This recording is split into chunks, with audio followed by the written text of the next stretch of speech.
महानगरपालिकेच्या निवडणुका तोंडावर आल्याने आता या निवडणुकांचं रणशिंग फुंकल्यानंतर आता सर्वच उमेदवार जय्यत तयारीने आता मैदानात उतरलेले आहेत।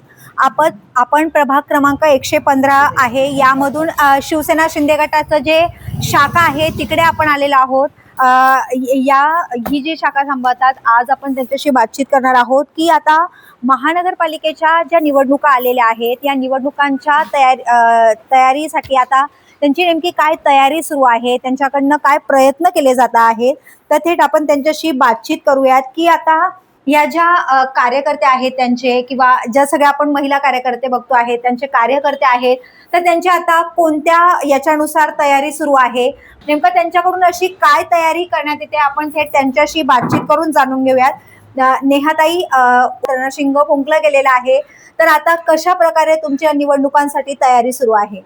खरं तर मी असं सांगेन की आम्हाला निवडणुकीसाठी कोणती वेगळी तयारी करायची तशी गरज नाही आहे, कारण सन्माननीय एकनाथजी शिंदे साहेब जेव्हापासून आम्ही या खऱ्या शिवसेनेमध्ये आम्ही आलेलो आहोत तेव्हापासून साहेबांचं एकच धोरण असतं की विभागातील महिला असोत, अबालवृद्ध असोत, प्रत्येकासाठी काही ना काही मला करता येईल।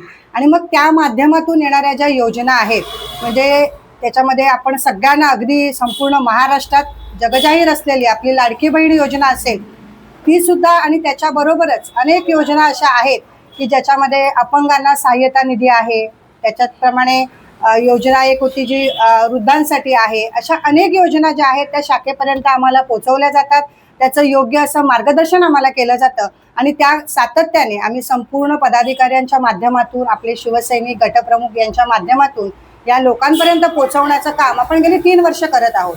त्यामुळे वेगळं नव्याने काही करण्याची आम्हाला तरी आवश्यकता वाटत नाही, कारण आता इलेक्शन आलेले आहेत, अनेक छत्र्या उघडतील, बंद होतील, पण शिवसेना शाखा ही अशी गोष्ट आहे जी अहोरात्र विभागातील समाजातील लोकांसाठी सातत्याने काम करणारी संघटना आहे। आणि हेच सन्माननीय बाळासाहेब ठाकरे यांची आम्हाला शिकवण होती आणि तशीच शिकवण सन्माननीय आमचे एकनाथजी शिंदे साहेब यांची पण आम्हाला आहे, त्या माध्यमातून आम्ही सततच कार्यरत असतो। त्यामुळे फक्त निवडणूक आली म्हणून काहीतरी वेगळं करावं, दिखावा करावं याची आवश्यकता आम्हाला तरी वाटत नाही। सगळ्यात महत्त्वाचं विकास कामं करण्यासाठी एक आपल्याकडे प्रशासकीय मोठं पद लागतं।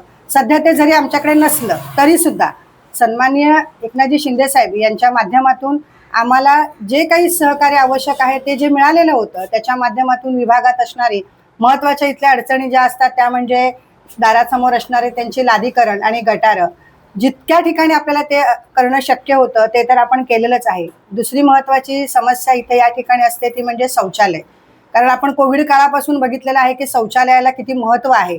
मग अशा पद्धतीने जिथे जिथे लोकांना शक्य आहे घरामध्ये शौचालयासाठी व्यवस्था करून देणं शक्य होतं तीही आपण केलेली आहे। त्याचबरोबर सार्वजनिक शौचालय, आता सार्वजनिक शौचालय बनवणं ही मोठी गोष्ट आहे, पण त्यासाठी सन्माननीय आमचे आमदार अशोकदादा पाटील यांनी आम्हाला खूप चांगलं सहकार्य केलेलं आहे आणि जिथे जिथे विभागात आवश्यक आहे, अत्यंत गरजेचं आहे तिथे आपण ही शौचालयाची कामं सुद्धा चालू केलेली आहेतच।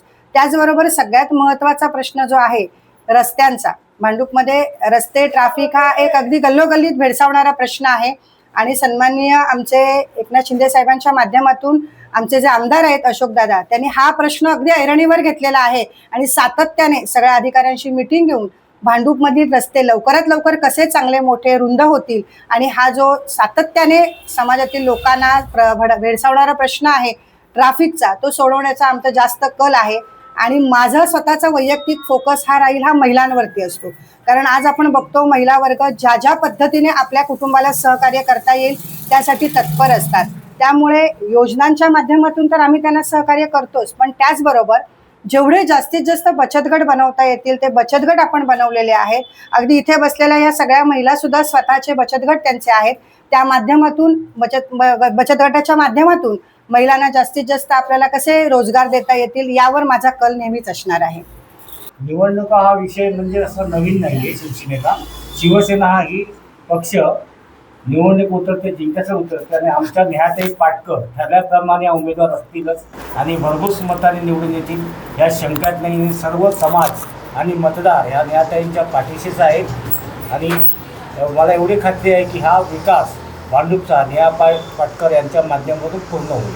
आम्हाला तशी तयारी करण्याची काहीच गरज नाही. 3 वर्षापासून आमच्या नेहा मॅडमचं काम एकदम चांगलं आहे आणि खूप जवळून लोक त्यांना कोरोनापासून पण जास्त ओळखतात आणि तिकडे असताना सुद्धा त्यांना खूप चांगल्या प्रकारे मान सन्मान देत होते आणि आत्ता पण देत आहेत. आणि आत्ता त्या नगरसेविका झाल्यातच जमा आहेत आमच्या दृष्टीने. तर आम्ही खूप संघर्ष करून आमच्या नेहा मॅडम इथे आलेल्या आहेत आणि त्यांना आम्ही पाठिंबा दिलेला आहे खूप म्हणजे खूपच. त्याच्यामुळे सगळी त्यांच्या पाठीशी उभे आहेत आणि त्या निवडून आल्याच जमा आहेत आणि येणारच. निवडणुका आलेल्या आहेत महानगरपालिकेच्या तोंडावर. आता तुम्ही मैदानात उतरलेले आहात, नेहाताईंच्या पाठीशी खंबीरपणे उभे राहत, तर काय प्रयत्न तुमचे सुरू आहेत? आता प्रयत्न आमचे सुरू आहेत म्हणजे आम्ही प्रत्येक विभागामध्ये आम्ही फिरतोय, सगळीकडे जातोय, सगळ्या माणसांना सांगतोय शिंदेसाहेबांच्या योजना आहेत, शिंदेसाहेबांची कशी कामं चालू आहेत, हे आमचं सगळं प्रयत्न चालूच आहे. आणि याच्या आधी पण आमच्या नेहा पटकरांनी खूप मेहनत केलेली आहे आणि सगळ्या माणसांच्या अडचणी सोडवलेल्या आहेत. कामं सगळीकडे चालू आहेत. कोणी पण येतात शाखेत सगळे लोक, पण सगळ्यांची कामं आम्ही पूर्णपणे करतो आहोत. आणि खूप गर्दी होते. आमच्याकडे बचत गट आहेत, आमच्या घरेलू कामगारांची मोठी संघटना आहे. खूप महिला आमच्या शाखेमध्ये रोजच्या असतात आणि त्यांच्या सगळ्या महिलांपर्यंत आम्ही पोचतोय आणि सगळ्या महिला इथपर्यंत येत आहेत. आणखीन आहे तयारी झालेलीच आहे आमची निवडणुकीची आणि मॅडम आमच्या येणारच आहेत. 22 नगरसेविका म्हणून दिलेच सगळीकडे बॅनर, पण आमच्या झाल्यात जमा आहेत कारण पूर्ण भांडूप आमच्या मॅडमच्या पाठीशी आहेत. तर आता या निवडणुकांच्या पूर्वी ही जी उमेदवारी आहे ती आता या प्रभागातून कुणाला मिळते आणि महानगरपालिकेच्या ज्या निवडणुका आहेत या निकालात आता वॉर्ड क्रमांक 115 मध्ये कोणाचा चेहरा पाहायला मिळतो नगरसेवक म्हणून, हे बघणं आता महत्त्वाचं ठरणार आहे. व्हिडिओ जर्नलिस्ट सुमय दंडवतेसह विद्या अमृतकार, शहर मुंबई. व्हिडिओ आवडला असेल तर लाईक करा, शेअर करा आणि आमच्या चॅनलला सबस्क्राईब करा. बेल आयकॉन दाबायला विसरू नका.